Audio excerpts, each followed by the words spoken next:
Boom! Show number 915 on the Off the Radio Show with our guest there, Mr. Justin Cummings. The supervisor for District 3 right here in Santa Cruz. Also on the Coastal Commission. You are on the Coastal Commission. Yeah, that's which helps bring this story together tonight. You've got some gonads to be on the coast. You're on the Coastal Commission. You're bringing it. You are. By the way. Also, you're also a member of a punk rock band. What's the name of the band? The Judas Goat. And he was, TC, he was, and apparently he lost his mantle, the hot wings eating champion. Get out of here, that too? Of the Parish Public House. What are you not? You're everything, everywhere. I'm not a surfer.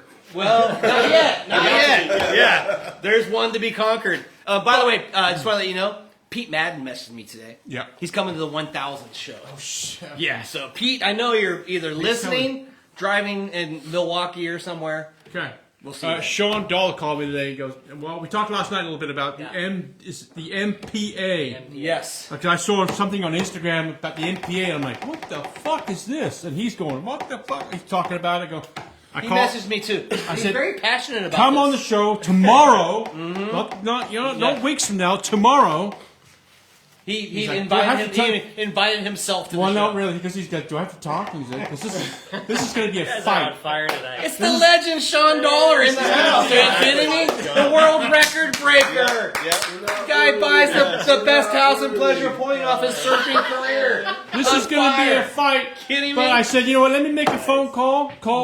Justin was going to be on the show anyway. But let me find out where he stands. Well, apparently he stands for what Shawn stands for. We're a team. Well, Boom! Instant team. that's a very important thing to talk about for the community, for the success and thrive of the boating community, the fishing community. That's a rough one. We'll find out more about Shawn, it. Thank you. can you describe what the MPA is, please? Can we introduce Chris too? No. I'm sorry, Chris. I apologize. I'm sorry. No, don't worry about it. You guys are going to get carried away before we even know it. It's already started. That's likely to happen. There's no whiskey here tonight, so we're good. Chris Gillen. Not yet. This is Chris Gillen, a good friend of mine. He actually knew him back from the day who did Maverick Safety for us up there. Ran the jet ski, watched over Skinny and I. He's been doing media and social his whole life and is absolutely a savage spear fisherman. Spends a ton of time in those kelp beds. So, absolutely bona fide expert just by being in proximity and being underwater. Well, it turns out, just from our talks earlier, we have all kinds of mutual experiences and being in the ocean and doing different things. Yeah. Well, welcome to the show as well. Thanks for having me. We're going to talk about MPA. Exactly. We're going to talk about the tobacco situation you have going on, right? It's also election night. It's election night. Come on, No biggie. Should we make bet? We can make bets who's going to win. Hang on. Here we I go. got it right here. Okay, I'm going to put it. Got some money on. I'm putting 50 on Justin. Right there. Got it. Anybody want to go against that? Okay, we're cool. It's a good bet. No. A little bit. For one. Hands up. Who thinks Manu's going to win? I think he's going to win. Yeah. You don't know? Justin doesn't know. Really? Yeah. You're not a fan, or no? No, You're not sold on it. I'm not taking the side. I just don't know. I've watched the Sign Wars. I've run before, and it's just been Sign wars are fun. yeah, because it's like it started off like there's a bunch of Manu signs and there's Lonnie signs. Then there's Lonnie and Manu signs together at a lot of different places. What's interesting, we had a guest recently that said there's actually somebody that had that was paying money to put mustaches on Manu signs, which I thought that's an amazing story.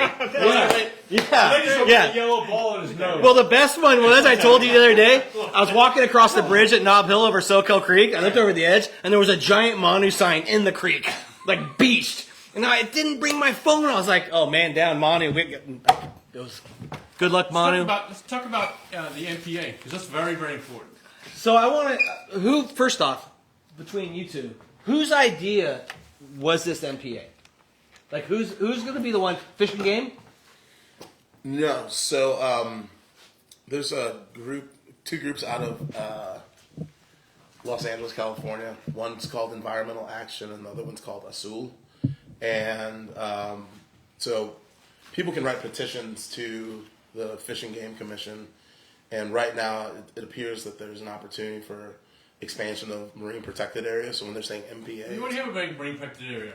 right? Well, but they're proposing expansion of marine protected areas across the entire state of California, and it happens that they want to create a new one here. They're proposing to create one here at Pleasure Point, and they want to expand the Natural Bridges marine protected area that's already in place. Why? Why are they doing this, and why is it? I mean, exactly, just why? So the governor has pushed forward a proposal that he wants to see us expand marine protected area, or not marine protected areas, expand kelp forests and help support kelp forest health. And one way to do that is to create marine protected areas so that you can restrict certain kinds of activities within these areas to help mitigate some of the impacts, the human impacts on kelp forests. The issue that's now become apparent and that's arisen is that the group that's making these proposals has not been reaching out to local jurisdictions to determine if what they're proposing is actually the right thing and is the right fit for that community. And so I think what's become really problematic here is that the expansions that they're proposing of the types of reserves they want to have completely prohibit any kind of fishing within those areas. And you know, as I've been reaching out to like the local fishing community, people are like, we didn't know about this. When I'm talking to some scientists in the community, they're like, we don't think this is the best approach. And then I've reached out to some other advocates and activists in the community, and they weren't really aware as well. And so it becomes really concerning that, you know, our community hasn't been included in this in this conversation, in this process, because I think we'd all agree with having the National Marine Sanctuary with the MPAs we already have in place, and just like how much people in Santa Cruz care about their environment and making sure that we're living harmoniously with our environment, that we could strongly argue that if we're overfishing or doing something that's like non-compliant or we're negatively impacting our environment, we're totally willing to figure out how we could change our behaviors to be better. But there's no data or evidence to suggest that the intensity of the recreational fishing that's happening in the proposed areas is actually having a negative impact on the kelp forests themselves. This kind of trying to slide this thing through very quietly. They slid this thing through, or it wasn't like. I mean, I heard about it from Shawn last night. I mean, but before then, I've never even heard about it. You've heard about it, TC, and you fish. Well, what's a bummer is that this eliminates like my favorite honey holes. You know, and I was telling these guys earlier, I've had a slip in the harbor 30 years. I've been fishing out here 35 years. I spend so much money to catch a fish. Like, it's insane. Like, my wife's always going, my wife says all the time, how's that $500 a pound salmon, Terry? Because both you, Terry, you know you're in trouble. Oh, I'm in deep trouble, yeah. Or if Terrence comes out. But my point being is, don't take away what's funding so much. That's what scares me about the this. local community. Yeah, and also there's traditions. Fishing's so traditional. It's such a family activity. We pass it on to our kids, who will pass it on to their kids. And what from what I've learned tonight, what they're proposing, pretty much is going to eliminate entry level fishing. You know, it pretty much will eliminate that paddle out on your surfboard with your kid into the kelp, and rarely do you bring home a fish on those days. No. You know, it's like, that's the thing about it. Don't ask him, because he's a terrible fisherman. But what I'm saying is, the NPAs, they're like, send Shawn Dollar out. But Shawn Dollar buys a fishing license. Right. And he buys equipment. And he never catches a fish. No. Don't eliminate that from our community. His shit's on eBay right now. No. You know, I personally have insurance agents, local, motor mechanics, local. I have a person that helps me keep the bottom of my boat clean, local. I have a local shop that I buy my tackle at. I mean, the list goes on and on and on. I support the Santa Cruz Harbor dramatically. And if you shut that down, I'll be the one that leaves too. And that's crazy. Chris, Chris, jump in here for a second. I want to talk to you because you also have a boat in the harbor. Yeah. And I think a lot of what I was just describing would fit for you as well. Absolutely. Yeah. And so what you touched on is going to affect me the exact same. But beyond that is the tourism impact to the city. I mean, we live here, right? So we're here. We're already enjoying the restaurant across the street. But the tourism, the people who come here for the weekend from, I mean, they come by Fresno. droves. Yeah. Yeah. All I mean, for hours they drive here. They spend the day. They're paying the launch fee at the harbor, eating at the Crow's Nest Cafe, getting a pizza, buying gas in town for the way back, buying gas at the gas station here. It's so multifaceted. There's also, like he was talking about, the generational impacts on our kids. We've had like this fight. The reason we're talking about this is not for our personal. I mean, we've had our fun, right? We've done amazing things in our life. We've caught incredible fish. We've seen amazing things in this kelp bed. And this isn't just Santa Cruz, right? This is the California coast. We're fighting for future generations, and we're fighting for the tradition, like TC had said, the future. Well, it's also tough too. One thing, Neil, is that we're like 1 or 2 fish people. Yes. You know, and that's the thing. Is like when we take the boat out, spend all that money we just described. We come home with. I mean, if you come. I mean, halibut limit is 2 fish per I've person. been out with you. Yeah, I mean, you catch 1 halibut, you're like, woohoo! Yes. Now, there are good days where you can, fill the cooler and everybody gets their fish. But for the most part, you catch 1 or 2 fish, You're a rat and boy. you're You stoked. could have rat boy. You got you're a Rat handful. Boy's got the fish whistle motor. That thing it brings him up. So whatever, he's got secret whistle on that motor. Yeah. But there's a few people who are really good and lucky. But for the most part, we come home with a couple fish and we're stoked. Yeah. Justin, can I ask you what's the answer? I called you today and you were on this. You're already on this. What does already on this mean to us? So this was brought to my attention by some folks in the community, and as a result, because the Marine Resources Subcommittee of the Fish and Game Commission is going to meet to get more public input on this. I believe it's on the 19th of March. The next Board of Supervisors meeting, in order for us to get, the board support for trying to push back on this, the next meeting, which is next Tuesday, is the only opportunity between now and then for us to try to, highlight this to the level of the Board of Supervisors and see if we can get the board to support us sending a letter opposing what's currently being proposed, and also encourage the people who are proposing these changes to marine protected areas to come and work with our community on what's going to actually work for our community, and to get them to understand what we're already doing. Yeah. Is that meeting local? Yeah, it will be at the county building, 701 Ocean, 9 a.m. Oral communications. If you can't stay for the item, we haven't figured out the agenda yet, but if it's a regular item, there'll be a time, later on in the morning when it'll be heard independently of everything that's on the consent agenda. But regardless, if people want to show up, our meeting starts at 9 a.m. We generally open it up to oral communications, which is an opportunity for the public to comment on items that are on the agenda or not on the agenda. And we encourage people to come and, speak to This is item. both commercial and sport fishing, correct?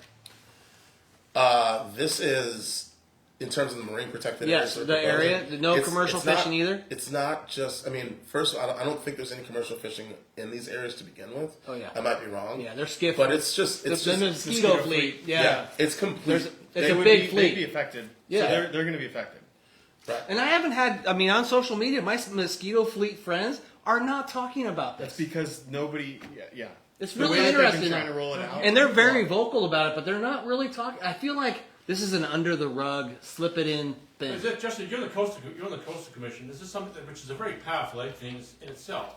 If you guys gone, whoa, wait a minute here, you got this group out of LA. Have you guys gone, whoa, wait a second? Well, I brought it to the attention of the Coastal Commission so that they're aware. But I think as a first step, it's really how are the local jurisdictions, responding to this. But I will say that it's not just recreational, or commercial. It's just no take, period. Yeah. Like if you're an indigenous, somebody from a local indigenous tribe, you can't take anything, whether it's living or non-living. You can't touch anything down there without a specific permit from the Department of Fish and Wildlife. And so that's what's really concerning too, because it's like, who's going to be impacted? Who's going to police the whole damn thing anyway? And then there's that too. Well, I actually thought about that today because Fish and Game has like 2 boats for the entire Monterey Bay, and They always seem to find you too. they do find me, but no, those guys know me. They're cool. They're cool. But my point being is like you're right. Who's going to police it? They have a hard enough time policing what's going on in the middle of the bay versus what's going on in the Kelp, or the 3 mile. Because we're talking 3 miles from the beach, right? Yeah, so the Monterey, not Monterey, the Natural Bridges State Marine Reserve would be extended from 4 mile, like just outside of steamers, and then about 3.2 miles out into the ocean. And then the Pleasure Point, which would be a new State Marine Reserve, would go from Soquel Point to what they're calling Trees Beach, and then about 2.5 miles out. You know what's crazy about that, Neil? That's some Outside really good Dungeness crabbing in that what you just described. Some of the prime commercial and recreational Dungeness crab happens in that zone. Done. We're not, under the State Marine Reserve designation, which is also why it's like there's a variety of different types of marine protected areas that you can have, and so a question becomes why the most strict marine protected area? Like, are there other options that could allow for recreational fishing? And given that we're already recreationally fishing in the Monterey Bay National Marine Sanctuary, it's like there's already a lot of regulations on us to begin with. We've been tortured. Yeah, so we can't fish for salmon. We have this random spots we can rock fish. Reduced our bag count for halibut. Like we have been constantly beat up with how many fish we can take as sport fishermen. And Chris, does commercial fishing have regulations like that now? Shorter seasons, I know that. Yeah, but their tonnage might be regulated, but I just feel like we're picking on the little guy right now. Commercials they're affected by it too, but the little guy's going to be the one. Well, it's everybody that has anything to do with it is going to be affected. Like the guys on the kayaks who are so cute. They are so cute, and their little boats. Oh, they got pedals and shit. And they got 5 rods on that thing, and they're pedaling like crazy. The last thing I want them to do is go outside the kelp. And even Drotter, who's a district attorney, with his dog and his fish, you go, get the fuck. Somebody approaches him, he's going to get the fuck away from me. I have a lot of friends that fish off of surfboards and paddleboards, and have just such a great time of just being able to paddle out their front door beach. And maybe not catch a fish, but being on the water. It's all about being on the water. Yeah. I mean, we talked about earlier in the restaurant. What's next?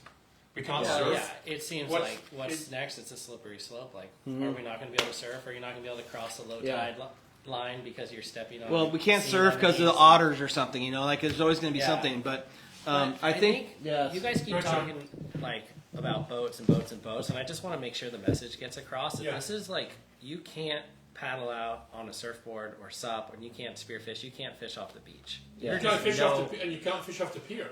Quite possibly, you won't be able to fish off the Capitola Pier anymore. No. So this is just simply the perch derby would end.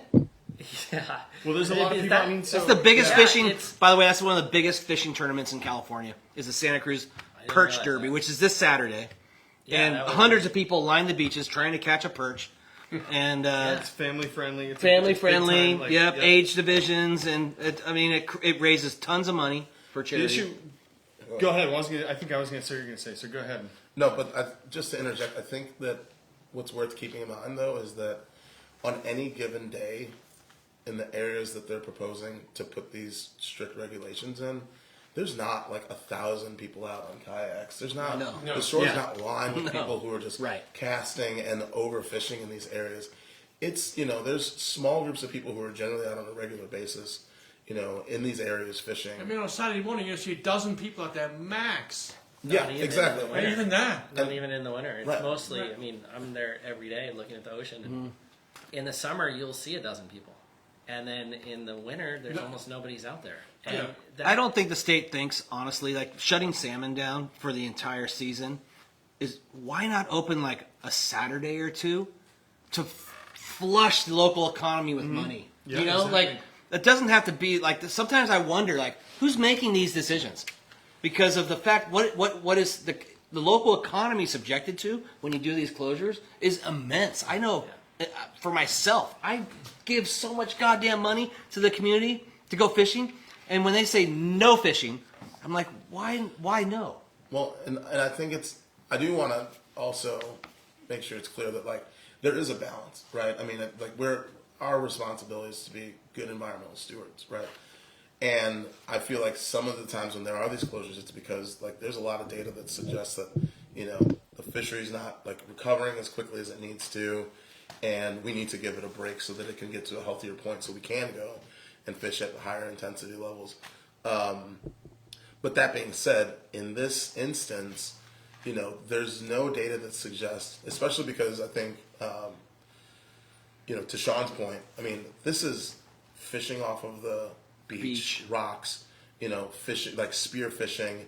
There's no data that suggests that intensity of fishing is so high in Santa Cruz that it's negatively impacting the kelp forest and their ability to expand to the point where we have to completely prohibit those kinds of activities. Because those, I mean, really to the point, I mean, the boats, if they really want to, they can go further out. But when it comes to, like, kayaks, paddle boards, just going out and spear fishing, I mean, these are like some of the lowest intensity fishing that we have here. And in terms of, you know, trying to reduce our carbon footprint, I mean, these are like man-powered ways of getting out. Yeah. And we're going to say you can't do that. Like, that's why they got to get in their car and drive 30 miles one way and burn. You got to buy a boat. Well, and there's not much fishing past that 3 mile line. Honestly, no. If there's no salmon, the deep reefs are closed. We're going to wait around for tuna for a couple of days. There really isn't that much out there, and I feel like unfortunately, we're turning the ship too far.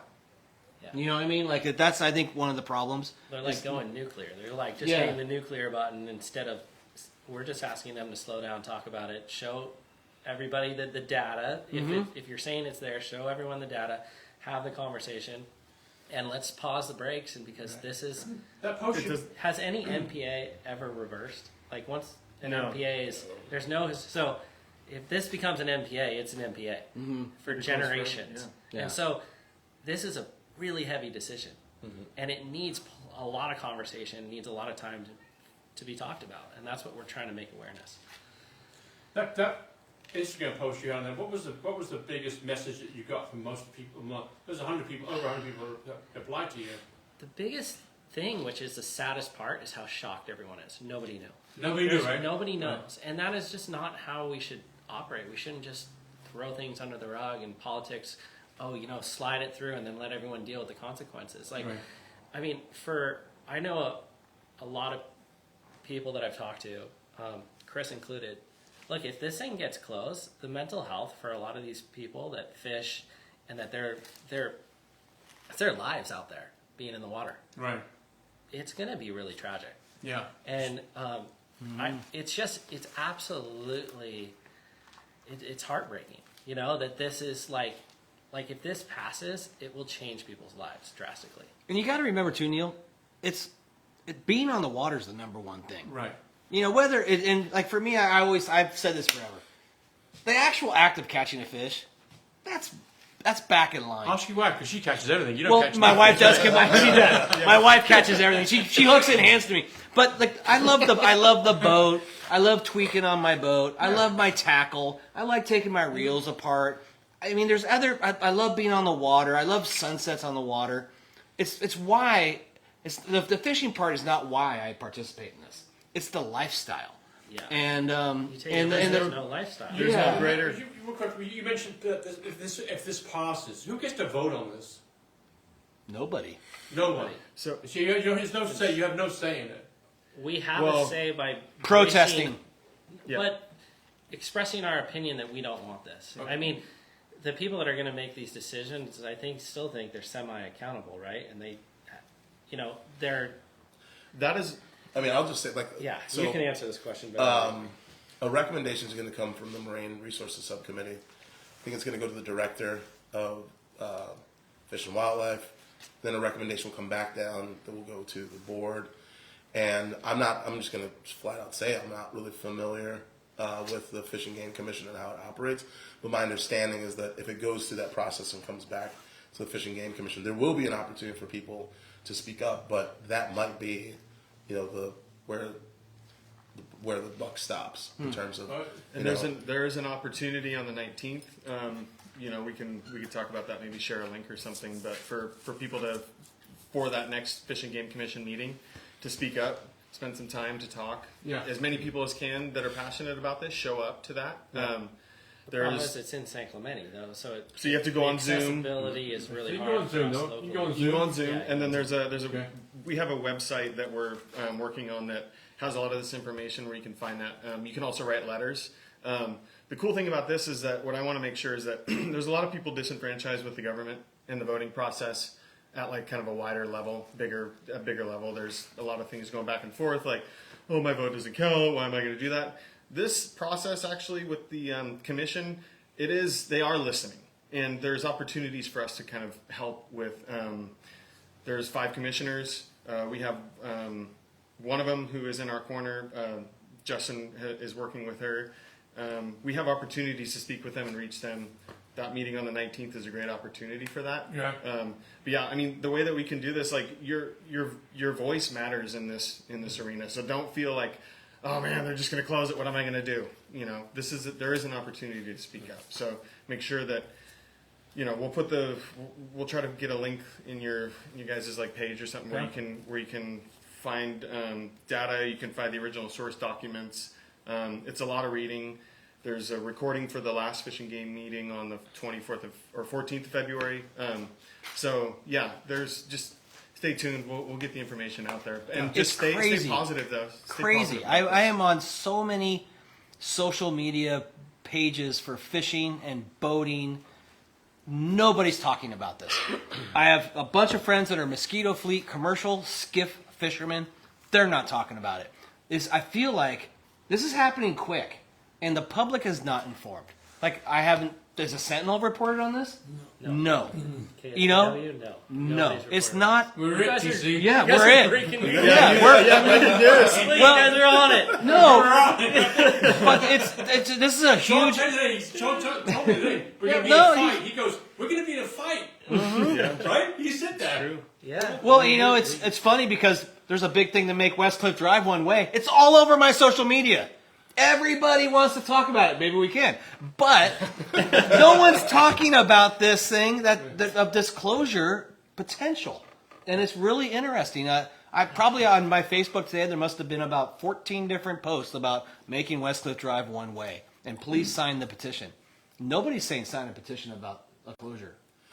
Well, and I'm going to say, as somebody who, I think that there's value in marine protected areas, especially in areas that have been degraded over time when we have overfishing and, you try to put regulations in place and people don't want to respect them, or we see the value in some of these ecosystems that have been, degraded and we want to see them kind of come back. I mean, I think there's a really, marine protected areas do serve a purpose. They are really important, but with this, and I think to your point that you're making, is that there's been no conversation in the community. I mean, I've even reached out to people who are working on kind of kelp forest issues and how can we improve the health of kelp forests here, and those people weren't even involved in the conversation. That's crazy. So it's like, when our local advocates and our local scientists are not a part of these proposals, it makes me really concerned. And I will say as well, like I was on the city council for 4 years. I've been on the board of supervisors for a year and a few months now. I never heard about this. Right. And so when it's like your local elected officials don't know, the fishing community doesn't know, that That's a problem. Yeah, it's a huge problem. And so that's why, I've decided that I was going to move forward with putting an item on the agenda, because it's like, look, you guys haven't come and spoken to us, and we need to be. You're going to impact us. You don't even live here, and if you're going to make some proposals about how we're going to be impacted, you need to understand what we're currently doing and how we're actually really good players, rather than just saying, even though you're good players, we don't really know what you're doing, but we see these kelp forest areas, we want to expand them, so here comes the heavy hammer of you're prohibited from being in those areas, even though they don't really understand how we engage with our environment. You know what's crazy, Neil, is that like I said, I've been fishing for 30 years out here. God, you're old. I know, and but I'll tell you something. The bay right now, to me personally, healthy. Right. There is bait fish all over the bay. There's resident whales, resident orcas. The seal population's off the hook. The otters are off the hook. Yeah. It's bursting with life. Otters are surfing now. And you know, sharks everywhere. Now the salmon, that's not our fault. That's a dumb president giving away the water. Which president are you talking about? The dumb one. Well, I got Cindy Clayton here. Goes Team Trump. Well, of course. There we go. Well, Cindy, unfortunately, that president gave away the water, and now we're suffering with a salmon population that was affected by it. It's not our fault of what some of these other problems are happening, but we're the recipients of the crime. And I feel like that's really sad to me. And so, when's the meeting? When do we? How does people? Tuesday, right? Well, he's good. Well, It's the 19th. So there's two. Go ahead. Okay. Yeah. We should talk about the pre-meeting first, Yeah. so that people can get informed Yeah. for the big meeting, right? Yeah. It's a pre-meeting. There's 3 meetings. Yeah. Yeah. Yeah. So, Okay. So the Board of Supervisors, we're going to have an item on our agenda. The agenda should be published either late Thursday or early Friday. You can go to the county's website, go to Board of Supervisors, click on that, and you'll have meeting agendas. You can find the meeting proposal there. And we encourage folks to write letters, come and speak on the item, but you'll be able to see the proposal there. And then I think that's the same day as... We're the day after you. Yeah, so then these guys are the day after, and so I'll let you guys talk about. These guys, or who's these guys? So Shawn and myself, and there's a dive club I'm a member of called the Kelp Stalkers, longtime Santa Cruz dive club. Yeah. A bunch of really good humans that kind of the Lorax of the kelp bed, really, if you will. Like we're kind of the keepers of that kelp forest. March 13th, 7 p.m., 251 Washington Street. It's Paragos Auto Body, Dan Foy's shop, who's a longtime member of the club. We're going to have Erica come, Fish and Game Commissioner. She's basically the reason why we're doing this. We're opening it to the public. It's not just a club meeting, so the public can come listen to Erica and kind of help us in unison with this meeting on the 12th, prepare for the meeting on the 19th. If you want to talk more about the meeting on the 19th, that's the next Fish and Game Commission meeting. Yeah. Where it's in San Clemente, but there's Zoom info on allwaters.org. There's a place down there where you can write letters and submit to DFG. Write letters, man. You can email people. You can email. You can Zoom in, Zoom or in person. If you're just a regular Joe, me, you get a minute to talk. If you're like Justin, 2 to 3 minutes to talk.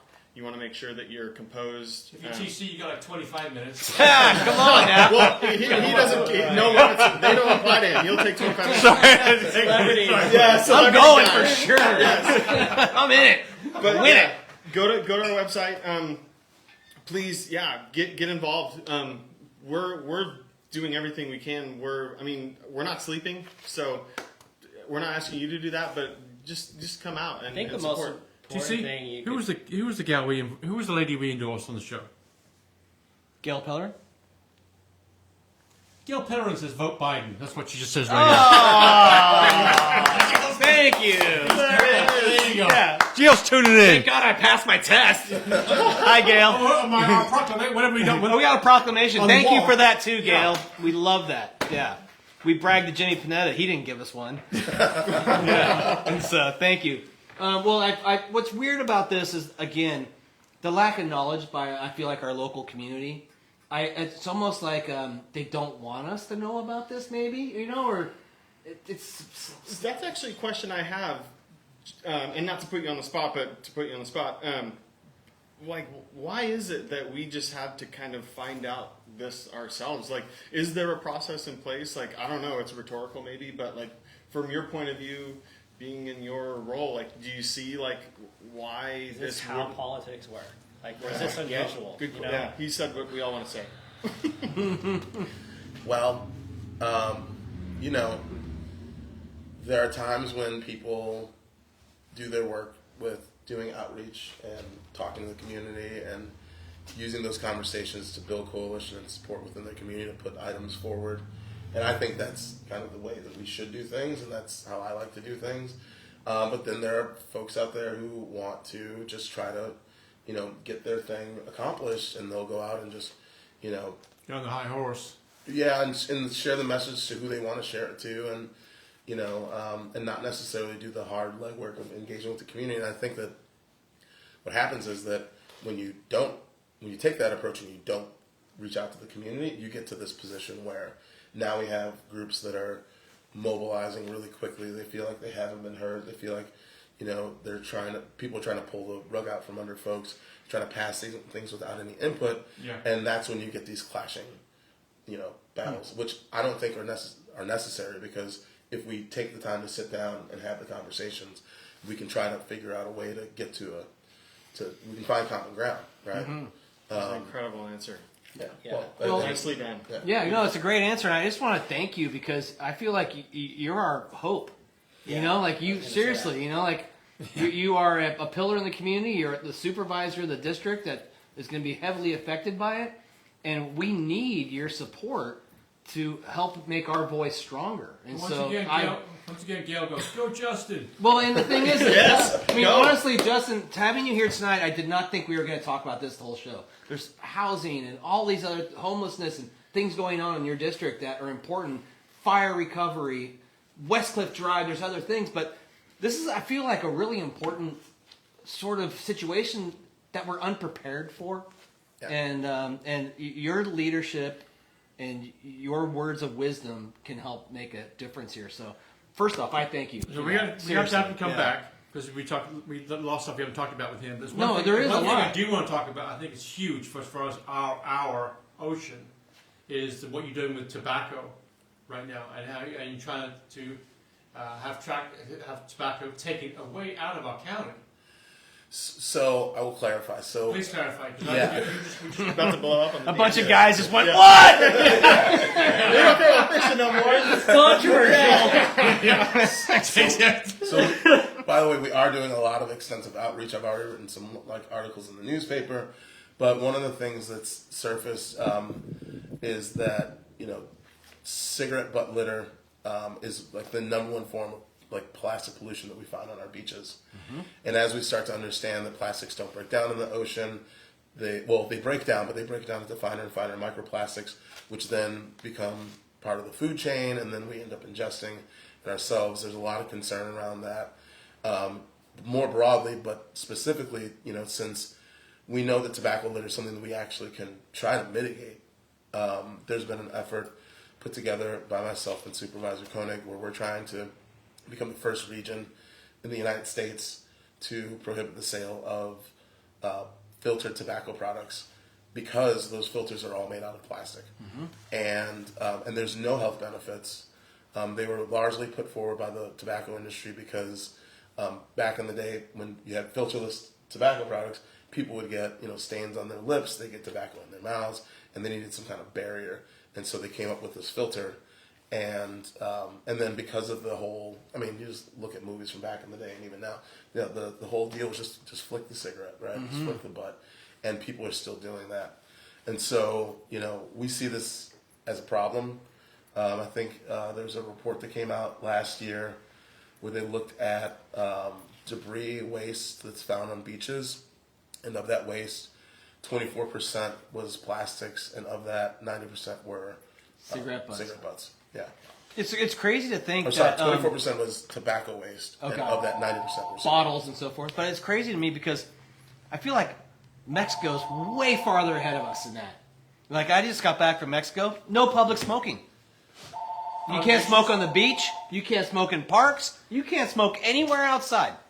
Pass the law. Well, we'll at least still let you go full diesel. Just no filter. No filter. Right? Yeah, come on. Well, we already have. You can't smoke on beaches to begin with, but people do it anyway. Exactly. You can't smoke in the state parks. People do it anyway. But even if you think about the storm drains and you think about Pacific Ave on a Friday night, how many people are out smoking, and the butts that end up on the ground, and that ends up in the storm drain, and that flushes out to the ocean.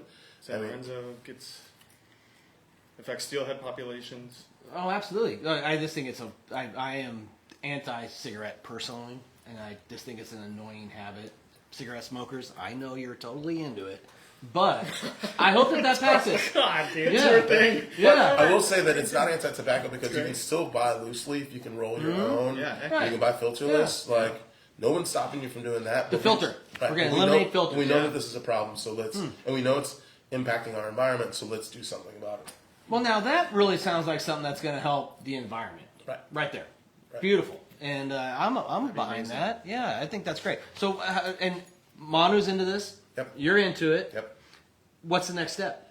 So we were trying to work on like what's the official legal language we can use to incorporate into policy, because if you don't craft the policy language correctly, then the industry will try to find a workaround, or they'll sue you for using the wrong language. You know, because we're probably going to get sued anyway. Oh. And so we're trying to figure out how we can get the best, strongest legal language, and then get that to the different jurisdictions, so we can all try to move forward together. And so then it's going to be outreach, right? We got to talk to folks and make sure that people are aware. We got to make sure that people are on board and they understand why we're doing it. Right. So that when it does come to the board, it's not one of these situations that we're faced with right now, where people are like, wait, what the heck's going on? Because Why are you we know doing the this? tobacco industry is going to hire that Elena Haba chick or something, you know, and do something crazy. So you know that's coming down the pipe for sure. No, but yeah, you better dot your T's or dot your I's and cross your T's on that. Well, and I know, and Mark Stone tried, moving this at the state level, and you can imagine, like, you go east and inland, you're trying to take away, like, my smokes, why? You know, and so all those representatives are like, we're not going to be on board, but maybe we can start here on the coast, and we can get at least to happen on the coast. They can still put a they Yep. can still do their deal. Having Yeah. fun. Yeah, we can still smoke cigars. Well, now, what's funny about that is the true pro cigarette smokers will be like, cool. I'm cool with it. That's a good. great one. Let's Yeah, do it. I'm good. Sign me up. Yeah. And so I hope that, honestly, I hope that goes through. Yeah. I think that's a great Yes, that's opportunity. amazing. Also, I do think that's, for you personally, publicity-wise, that could be like nationwide news, honestly. Yep. And hopefully, we'll promote other communities to say, use your wording and your homework to slide that through in their communities. See, I gotta say something. I gotta say when I met him. You know the story when I met him? I don't know. So I'm at this party. I remember this party, like Halloween, somewhere by the yacht harbor. It's pissing frickin' rain. And the only person I knew in the room was Bob Pearson. So I was talking to Bob. Didn't know anybody else. And I'm finally like, who's that dude over there? Right? Big black dude over here. It's a house full of white people, right? He's like, he's the next mayor of Santa Cruz. I'm like, what the fuck? Oh, you beeline it right over? Get the hell out of here! You're coming on the show. Dude, good luck. Dude, good luck. I thought he'd lost like 2 seconds, and here you are. You've come so far, and I'm very proud of what you've become. No, I am too. And Yeah. iconic image is you and Chief Andy Mills on a knee on Pacific Avenue, Yeah. and I'll never forget it. That was one of them, and it went viral. Yeah. That was worldwide, but that was such, I think, an important moment at the time for healing to have that happen. Yeah. And I congratulate you for that. That was That was a I big will deal. never forget that personally. So well done on that. Sean, anything else? Do we need to discuss anything else? Would be good. We covered it all. I think we. This is your deal. This is your deal right here. Yeah, I guess my closing would just be that, look, it's pretty depressing hearing this news. It's been really hard for me the last couple days, and Yeah. I've had a few days to process it, talk to people. But to be honest, I have a lot of hope. Good. I have a lot of hope that we can change this tide. I mean, Yeah. talking to Justin, talking to other people in authority that matter, seem to be joining the cause, and we're starting to get a groundswell. But that being said, you can't just be at home. You've got to pick up the phone. You've got to call your friends. You've got to get the word out. We need people to show up. We need people to know. That stone's going to gather some moss. I think that Yeah, stone will gather this moss. is not. This will only work if we all join together and make our voices heard, because that will be overwhelming for this small constituent that put together this proposal, basically in the dead of night. And we need to all wake up and realize what's going on, because this isn't also just about Pleasure Point. This is about all of California. Exactly. The end goal is going to be an NPA through the whole state, Right.